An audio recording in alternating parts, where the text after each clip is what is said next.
Hello everyone, कैसे हैं आप सब। आज हमारी सेकेंड यूनिट शुरू हो गई है पेडागोजी ऑफ इकोनॉमिक्स में। जो उसमें बचते थे बस शॉर्ट आंसर्स बचते थे, और शॉर्ट जो हैं वो जैसे लॉन्ग आंसर थे उसी में से शॉर्ट आंसर्स बना रखे हैं। तो ये बहुत ज़्यादा डिफ़िकल्ट नहीं है, उन्हें दोबारा पढ़ाने की भी ज़रूरत नहीं है, आप पढ़ सकते हो। उसके बाद अब हमारी सेकेंड यूनिट शुरू होती है pedagogical analysis and lesson planning. इसमें हम लेसन प्लानिंग पढ़ेंगे। पहले पेडागोजी के बारे में पढ़ते हैं थोड़ा सा कि व्हाट इज़ पेडागोजिकल एनालिसिस। तो right about the learning experiences materials used in analysis done by social science teacher. तो पहले पेडागोजिकल एनालिसिस पढ़ना है हमें, उसके बाद अपने लर्निंग एक्सपीरियंस और मटेरियल बताने हैं जो कि सोशल साइंस टीचर जो है एनालाइज करने में यूज़ करता है। ठीक है, एनालाइज करने का मतलब अगेन किसी चीज़ को बहुत बारीकी से उसकी जांच करना तरह से। तो पढ़ना शुरू करते हैं। The pedagogy is not a new term in the field of education. तो ये एजुकेशन की फील्ड में जो पेडागोजी है ये कोई नई टर्म नहीं है। Before 1960, the term pedagogy was most popular, and we come to know that there was a course of study in education. तो हम क्या कह रहे हैं कि 1960 में पेडागोजी जो थी वो बहुत पॉपुलर थी, और उस टाइम में जो कोर्स ऑफ स्टडी था एजुकेशन में वो क्या थी, उसे पेडागोजी बोलते थे। तो now we see that the term pedagogy has been replaced by the new term educational technology. पहले जिसको पेडागोजी बोलते थे वो टर्म चेंज होके क्या हो गई है, एजुकेशनल टेक्नोलॉजी। तो ड्यूरिंग 2 डिकेड्स 1960 और 1980, 60 से लेकर 1980 तक the term educational technology remain extremely popular all around the world in the discipline of education. तो 1960 से लेकर 1980 के बीच में जो एजुकेशनल टेक्नोलॉजी थी वो बहुत ज़्यादा पॉपुलर थी instead of pedagogy. Then again after 1980 the term pedagogy term came into existence as a new invention in education। 1980 के बाद फिर से ये टर्म जो है वो पेडागोजी ही आ गई एग्जिस्टेंस में अपने न्यू इनोवेशन के साथ एजुकेशन में। तो it goes without saying that it is not a new concept in the field of education. तो हम इसे नया कॉन्सेप्ट नहीं बोल सकते एजुकेशन के फील्ड में। Here we discuss the pedagogical innovation in the field of teacher education. हमने पेडागोजी इनोवेशन जब पढ़ी है टीचर एजुकेशन में तो वहाँ उसकी बात की है। It can be concluded that educational technology and pedagogy are interconnected. तो एजुकेशनल टेक्नोलॉजी और पेडागोजी क्या है, इंटर कनेक्टेड है। तो अब इसके को समझने के लिए हम क्या करते हैं, इसके मीनिंग को पढ़ते हैं। तो पेडागोजी क्या है, ये dictionary definition pedagogy is that pedagogy is the art as well as science of teaching method. अगर हम डिक्शनरी मीनिंग में जाएं तो वो क्या है पेडागोजी की, कि pedagogy is a art as well as science, ये दोनों ही है। तो एन.एल. गेग ने एक डेफिनेशन दी है, उन्होंने बोला है कि teaching is more than science, वो साइंस से ज़्यादा है क्योंकि it also involve artistic judgement about the best way to teach, क्योंकि उसमें आर्टिस्टिक जजमेंट भी होता है। आर्टिस्टिक जजमेंट का मतलब है हम फैक्ट बेसिस पे बात नहीं कर रहे हैं, एक आर्ट भी जो है किसी पर्सन की किसी चीज़ को पढ़ाने के लिए। अब हम बोले कि टीचिंग के मेथड क्या होते हैं, टीचिंग के लेवल्स क्या होते हैं, कौन से टीचिंग एड्स होते हैं, ये चीज़ तो हमने पढ़ ली है, तो हो गया साइंस।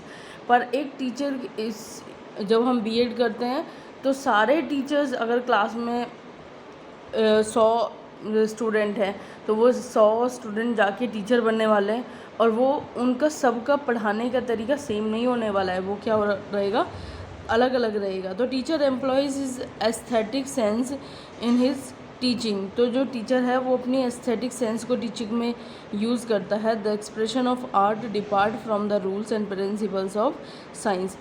तो आर्ट की जो हमारा जो the expression of art depart from the rule, art की एक्सप्रेशन जो होती है वो रूल्स और प्रिंसिपल्स, साइंस के रूल्स और प्रिंसिपल से अलग होती है। फिर रूबिन ने एक और डेफिनेशन दी है, रुबिन ने बोला है कि effectiveness and artistry go side by side. Effectiveness और आर्टिस्ट्री दोनों एक साथ चलते हैं, मतलब दोनों एक साथ चले, जहाँ आर्टिस्ट्री होगी वहाँ इफ़ेक्टिवनेस भी होगी कोई किसी भी चीज़ में। The science deal with the effectiveness of teaching and art is related to artistry. तो जो साइंस है वो इफ़ेक्टिवनेस पे क्या कर देगी, डील करती है, और आर्ट जो हो गई वो आर्टिस्ट्री पे डिपेंड रिलेट करती है। The insight in teaching is acquired through long experience.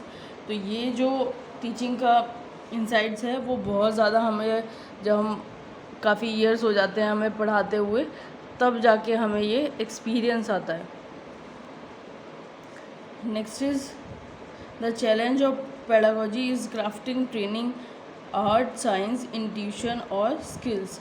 तो हमने आर्ट पढ़ते हैं, हम साइंस पढ़ते हैं, और इंट्यूशन फीलिंग्स जिसे अफेक्टिव डोमेन पढ़ते हैं हम, स्किल मतलब साइकोमोटर डोमेन पढ़ते हैं। तो ये कुछ क्रिएट करने में, क्रिएटिंग और something that can become management और reach into the limitless range of possibility as well as relationship. तो ये कहाँ पे पहुँच जाती है ये सब चीज़ें पेडागोजी के मिलके मैनेजमेंट में, और किसी चीज़ को प्लान करने में, और कंसिस्टेंसी लाने में किसी चीज़ के।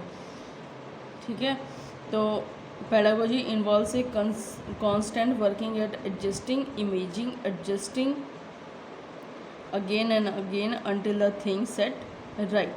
तो पेडागोजी में क्या चीज़ होती है, कांस्टेंट हम किसी चीज़ पे काम कर रहे हैं, एडजस्ट कर रहे हैं, इमेजिन कर रहे हैं, और फिर उसके बाद एडजस्ट करते जा रहे हैं जब तक कि वो जो चीज़ें हैं वो ठीक ढंग से होनी शुरू नहीं हो जाती। नेक्स्ट इसमें कैरेक्टरिस्टिक दे रखी हैं पेडागोजिकल एनालिसिस की, जिसमें कि वो लिखा है इट इन्वॉल्व्स इमोशनल फीलिंग और एक्शंस। तो पेडागोजी में क्या इन्वॉल्व होता है, इमोशनल फीलिंग्स और एक्शंस इन्वॉल्व होती है। कॉग्निटिव क्यों, क्योंकि कॉग्निटिव, इफेक्टिव और साइकोमोटर डोमेन तीनों होते हैं इसमें। तो it based on logical as well as empirical approach. Logical मतलब उसके पीछे कुछ रीज़न होता है, लॉजिक्स होते हैं, और एम्पायरिकल मतलब एक्सपीरियंसेस के बेसिस पे बोल रहे हैं इसके अप्रोचेस। तो it include critical and analytical approach. तो इसके में कौन कौन सी अप्रोच होती है, क्रिटिकल होती है और एनालिटिकल होती है। इट इम्प्लाइज वर्बल और नॉन वर्बल लैंग्वेज और interaction.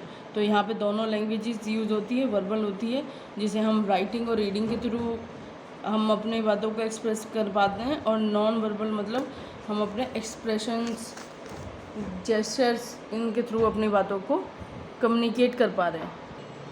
Next point is it involves professional ethics and norms of teaching. तो इसमें क्या आता है, प्रोफेशनल एथिक्स आते हैं और नॉर्म्स आते हैं टीचिंग के पेडागोजी में। It include method, technique, maxim of teaching. हम पेडागोजी में पढ़ते हैं ना टीचिंग के मेथड्स कौन से हैं, उनके एथिक्स टेक्निक्स क्या हैं और मैक्सिम्स क्या हैं। तो इट इंक्लूड्स एटीट्यूड, वैल्यूज़ और बिलीव। यहाँ पे एटीट्यूड, बिलीव और वैल्यूज़ भी आती हैं हमारी पेडागोजी में। यहाँ पे मीडिया और कम्युनिकेटिव कॉम्पिटेंसी भी आती है। इसमें बोथ माइक्रो और मैक्रो अप्रोचेज़ आती हैं। माइक्रो मतलब छोटे लेवल पे अप्रोचेज़ होती है, मैक्रो मतलब वास्ट लेवल पे जो भी अप्रोचेज़ होती हैं, जो ऑल ओवर क्या होती है, एक्सेप्टेड होती हैं। इट हैज़ आर्टिस्टिक और एस्थेटिक वैल्यू। इसमें आर्टिस्टिक और एस्थेटिक वैल्यूज़ होती हैं। एनवायरनमेंट फैक्टर होते हैं, हेरिडिटी फैक्टर होते हैं। एनवायरनमेंट मतलब हम जिस एनवायरनमेंट में रहे हैं उससे हमारे टीचिंग पे क्या इफ़ेक्ट पड़ रहा है हमारे, और हेरिडिटी मतलब हमारे फैमिली में बहुत सारे टीचर्स हैं तो कहते हैं कि ऑटोमेटिकली मेरे अंदर ये चीज़ है कि मैं बहुत अच्छा पढ़ा सकती हूँ या पढ़ा सकता हूँ। Next is it based on practice, experience और एक्चुअलाइजेशन। कितना भी पढ़ लो जब तक उसकी प्रैक्टिस नहीं करोगे, क्योंकि बीएड में भी क्या होती है, प्रैक्टिस होती है ना। हमारे जो क्या होती है फर्स्ट ईयर में, सेकेंड ईयर में, जो हमें स्कूल में जाके हमें प्रैक्टिकली पढ़ाना होता है। तो किसी को पढ़ाना होगा, जैसे कि मान लो एक इंजीनियर है, वो कितना ही पढ़ ले, डिग्री ले ले कि मशीन ऐसे बनती है, ऐसे बनती है, ऐसे बनती है, पर जब तक वो जाके अपने खुद हाथों से बनाएगा नहीं तो तब तक नहीं पता चलेगी। कई चीज़ें बुक से अलग हटके क्या होती है, जब हम प्रैक्टिकली कोई चीज़ करने लगते हैं तो हमें समझ में आती है। तो प्रैक्टिस, एक्सपीरियंस और एक्चुअलाइजेशन होता है उसमें। It has contain role, duties, responsibilities. तो इसमें क्या होता है, रोल्स होते हैं, ड्यूटीज़ और रिस्पॉन्सिबिलिटीज़ होती हैं। यहाँ पे एक्शन और एक्टिविटीज़ होती हैं for social and emotional climate. Next इसमें दे रखे हैं आस्पेक्ट दे रखे हैं पेडागोजिकल एनालिसिस के। तो पेडागोजी क्या होगी, पेडागोजिकल नॉलेज, पेडागोजिकल प्रैक्टिस और पेडागोजिकल बिलीव्स। तो यहाँ पे 3 मेजर आस्पेक्ट हो गए ये पेडागोजिकल एनालिसिस के। The language teaching method involve the following techniques of teaching. तो जो लैंग्वेज टीचिंग मेथड है, यहाँ पे टीचिंग कौन कौन सी टेक्निक्स होती है। क्वेश्चन आंसर टेक्निक, मतलब हम पढ़ा रहे हैं, लेसन के बाद में क्या होता है, क्वेश्चन आंसर होते हैं, जिससे कि हम क्या है अंडरस्टैंड कर पाते हैं अच्छे से उस लेसन को। Reading loudly, model reading. तो ये क्या है, हम क्या करें, रीडिंग लाउडली हम किसी चीज़ को पढ़ रहे हैं, जैसे कि बोलते हैं ना कि मन में मत पढ़ो, तेज़ तेज़ पढ़ो कि वो चीज़ दिमाग में बैठ जाती है। अवेयरनेस ऑफ ग्रामर रूल्स, हमें क्या है ग्रामर रूल्स के बारे में पता होना चाहिए। प्रोनाउंसिएशन ड्रिल टेक्निक, जो भी हमारे वर्ड्स हैं जो हम पढ़ रहे हैं उनकी प्रोनाउंसिएशन हमें क्या होनी चाहिए, अच्छे से आनी चाहिए। Silent reading, supporting devices correlated with other subject. तो अदर सब्जेक्ट से हम कैसे रिलेट कर सकते हैं उस सब्जेक्ट को, इस तरह से हमें पढ़ना चाहिए। उसके बाद है material used in analysis done by in economics. तो मटेरियल कौन कौन से हैं जो यूज़ होते हैं हमारे एनालिसिस करने में इकोनॉमिक्स को। तो economics is being taught to a particular class by systematically executing the following operations in a close interactive style. तो यहाँ पे सबसे पहले आएगा content analysis of the unit, topic concept being taught by the economics teacher. जो भी economics teacher जो भी कॉन्सेप्ट पढ़ा रहा है, या यूनिट टॉपिक वाइज या यूनिट वाइज जो भी चीज़ पढ़ा रहा है, तो उसकी कंटेंट की एनालिसिस करनी है। सेटिंग ऑफ द बेसिकली हम पढ़ क्या रहे हैं कि क्या किस तरह से हमें कौन से मटेरियल यूज़ करने चाहिए इकोनॉमिक्स में, उसका एनालिसिस कर रहे हैं। तो हमारे सबसे हमने पहले पढ़ा कि कॉन्सेप्ट का क्या है, यूनिट क्या है या टॉपिक क्या है, उसके अकॉर्डिंग हम क्या चूज़ कर रहे हैं, हम अपना मटेरियल चूज़ कर रहे हैं। तो उसके लिए हमें क्या करना है, कंटेंट एनालिसिस करना है। Next is setting of the teaching और instruction objective of the content material of the topic in hand by writing them in specific behavioural term. तो हमें ये बिहेवियरल टर्म में अपनी जो टॉपिक पढ़ना है उसमें ऑब्जेक्टिव क्या है उस कंटेंट का, ठीक है। तो सेटिंग ऑफ टीचिंग और इंस्ट्रक्शन ऑब्जेक्टिव क्या है उस कंटेंट मटेरियल का, ये टॉपिक जो हम पढ़ाने जा रहे हैं इन बिहेवियरल टर्म्स। तो उसके अकॉर्डिंग हम क्या करेंगे, मटेरियल चूज़ करेंगे, टीचिंग मटेरियल जो है वो सेलेक्ट करेंगे। Suggesting method, techniques, teaching learning activities, aids and equipment are helpful in the teaching learning of the topic at hand. तो जो भी हमारे मेथड्स होते हैं, टेक्निक्स होती हैं, टीचिंग लर्निंग एक्टिविटीज़ हो गए, एड्स हो गए, इक्विपमेंट हो गए, वो क्या करती है टीचिंग लर्निंग में हेल्पफुल होती हैं। तो suggesting appropriate evolution device in the form of oral, written और practical activities and test question in order to evaluate the outcome of teaching learning process followed in relation to the teaching of the topic at hand. तो हम क्या कर रहे हैं कि suggest कर रहे हैं अप्रोप्रिएट डिवाइसेस, वो कि ऑरल भी हो सकती है, रिटर्न में भी हो सकती है, या फिर हम प्रैक्टिकल एक्टिविटीज़ भी हो सकते हैं, या फिर क्वेश्चंस दे सकते हैं हम कुछ टेस्ट पेपर में, उसके थ्रू भी हमारी टीचिंग लर्निंग जो हमारा आउटकम है वो निकल के आएगा। नेक्स्ट है क्वालिटीज़ ऑफ टीचिंग लर्निंग। तो क्वालिटी क्या है टीचिंग लर्निंग की, managing classroom activities, organizing, demeanour, flexibility in teaching, warmth and acceptance in teaching, dynamics in teaching styles, creative teaching styles। तो क्या है, हमें पहले तो जो क्लासरूम एक्टिविटीज़ हैं उन्हें क्या करना है, मैनेज करना है, ऑर्गेनाइज करना है। अपनी टीचिंग में क्या क्या है, फ्लेक्सिबिलिटी लानी है। मतलब अगर एक मेथड से किसी स्टूडेंट को समझ में नहीं आ रहा है तो उन्हें समझाने के लिए अपना कोई और मेथड यूज़ कर सकते हैं। जैसे कि हम हिस्ट्री जो होती है वो बहुत ज़्यादा क्या होती है, ऐसे बोरिंग सी लगने लगती है, बहुत सारे ईयर्स होते हैं, बहुत सारी इसने इसको मारा, इसने उसको मारा, तो हम क्या है उसे कहानी के थ्रू बता सकते हैं, निमोनिक्स के थ्रू बता सकते हैं। तो हमारा लास्ट मोटिव क्या है कि बच्चों को लॉन्ग टर्म तक दिमाग में वो चीज़ें बैठी रहें। तो warmth and acceptance in teaching, dynamics in teaching style और क्रिएटिव टीचिंग स्टाइल्स। तो an instruction method determine the role of a teacher and learner in teaching learning situation. जो इंस्ट्रक्शन मेथड है वो टीचर और लर्नर के roles को क्या करता है, डिटरमाइन करता है। तो the term pedagogy stand for the ways and means provided to और utilise by a teacher for managing his task of teaching as smoothly effectively as possible by involving his least effort for drawing the best possible teaching outcome। तो pedagogy का किस लिए use करते हैं, उसकी जो वो क्या करती है, टीचर को मैनेज करने में, उसकी जो टीचिंग है जिस जो वो कि स्मूथली और इफ़ेक्टिवली हो पाए उसके लिए, और उसके लीस्ट एफर्ट लगाएं किसमें, ड्राइंग द बेस्ट, जो हमें आउटकम निकालना है लर्नर से उसे निकालने में हमारे लीस्ट क्या हो, एफ़र्ट लगे, हमारी जो टीचिंग है वो स्मूथली और इफ़ेक्टिवली पॉसिबल हो सके। उसके बाद है learning experiences. It can be said to be second step of evolution approach. Those experiences which are helpful in attaining the teaching objective inside the classroom and outside the classroom are known to be learning experiences।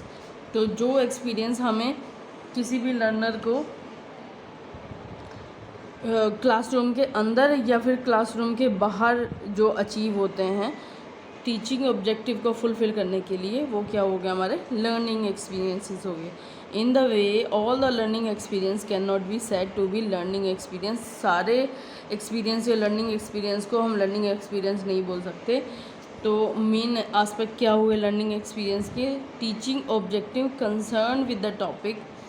Teaching objective जो है वो topic से related हो जो हमें पढ़ना है। Outline of the related courses, तो रिलेटेड कोर्सेज को क्या कर रहे हैं हम, आउटलाइन कर रहे हैं। मैगजीम ऑफ टीचिंग और teaching ads, teaching method, techniques, text book और होमवर्क, टीचर्स रोल और relationship between the teacher and taught.